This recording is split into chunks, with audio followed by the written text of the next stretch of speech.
Welcome back. You're still watching Trading Hour on CNBC-TV18. Let's talk about some earnings now. Rosari Biotech is in focus on the back of its Q3 numbers.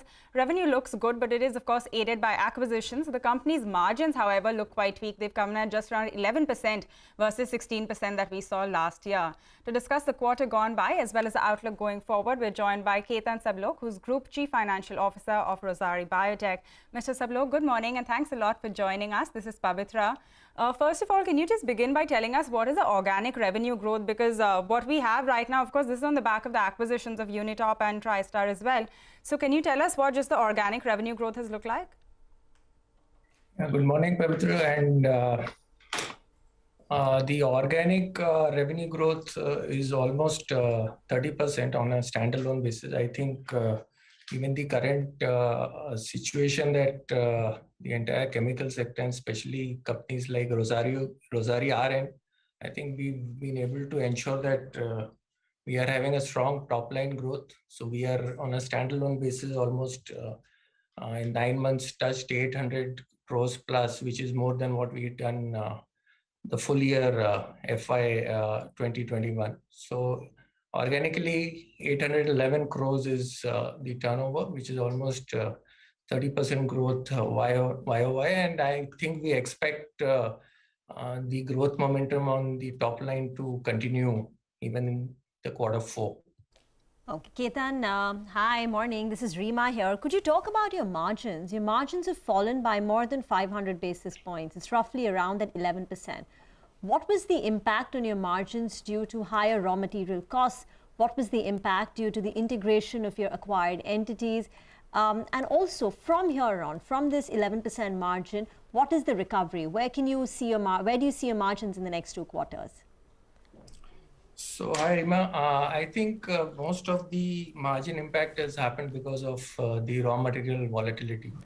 It had impacted our Q2, and the volatility continues in this Q3 also. And some of the raw materials have seen a significant price movement. Major raw materials that we consume like acrylic acid and formic acid, acetic acid have had a I think the movement has been so significant that we've been unable to actually predict what it's going to be. It's moving week on week, month on month, and it's really becoming difficult for us to plan out a strategy as to how to deal with the situation. And currently, we are looking at this whole piece, almost on a weekly basis. We are unable to take any long positions on the raw material front. We are kind of looking at it on a day-to-day basis, taking our calls, and some of these calls are proving to be positive. There have been situations where we've gone wrong, but I think that's how it's going to be, at least for the near term.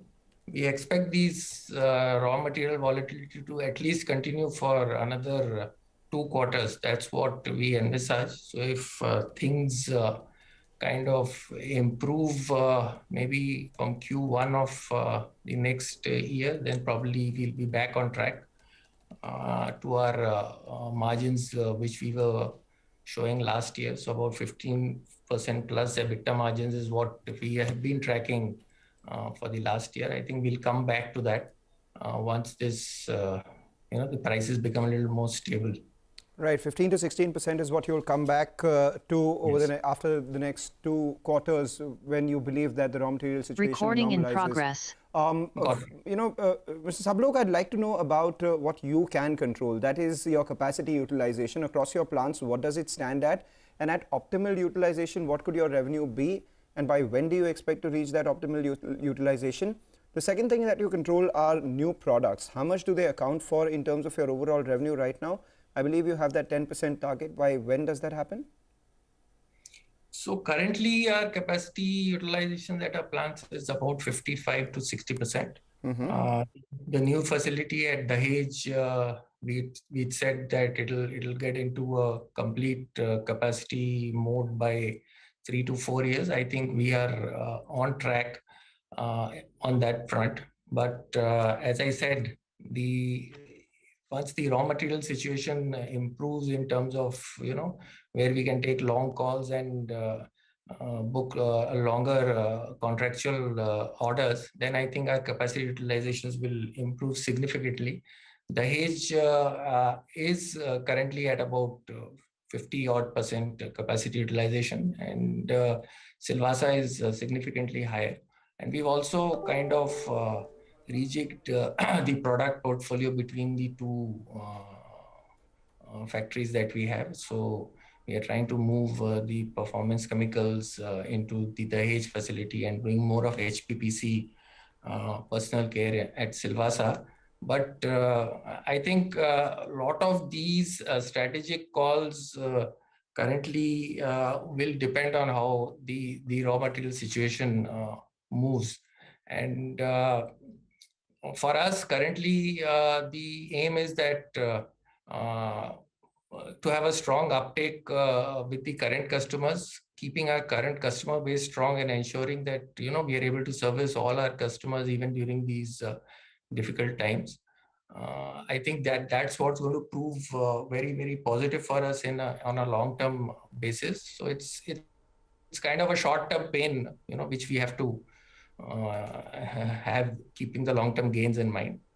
On the new products front, yes, 10% is what we had said. I think probably next year we should start clocking. But on the brighter side, we've already, during these times, our R&D and the production teams have been working on a lot of new products.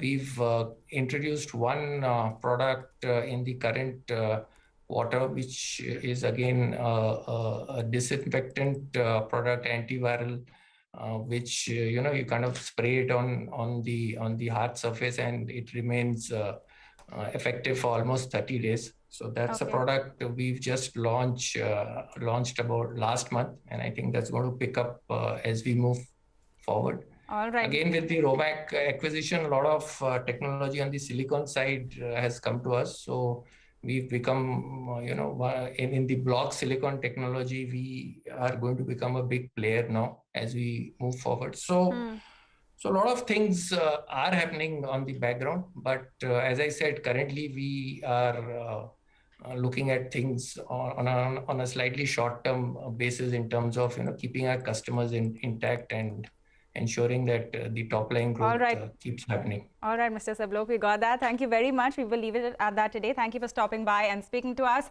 With that, we'll get into a short break now. You don't go anywhere. When we come back, we're discussing the market technicals with Mitesh Thakkar of Earnings Waves.